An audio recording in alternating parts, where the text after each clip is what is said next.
par! Eto sana ang gusto kong ihanda nung New Year.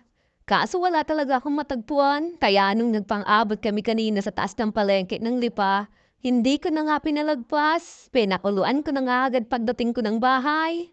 Tapos sinala ko at pinatulo. Tabay gisa ng sibuyas, bawang at aluya. Pinalabas ko nga muna ang aroma bago ko inihulog ang panahog. Kasim ng baboy, pinapula ko nga lang muna. Tapos tinimplahan ko ng paminta, patis at asin. Tapos binuhusan ko ng tubig, pinalambot ko. Sinala ko na sa tamtamang apoy. Sabay buhos na rin ang purong gata. Tinama ko na nga rin ng pampalasang 4 cubes at saka siling maanghang. Bay hinalo ko na nga lang hanggang sa tuluyan na maluto ang gata. Bago ko nga isinamang hinalbus kong gabi. Sabay halo na nga lang ulit ng mabuti.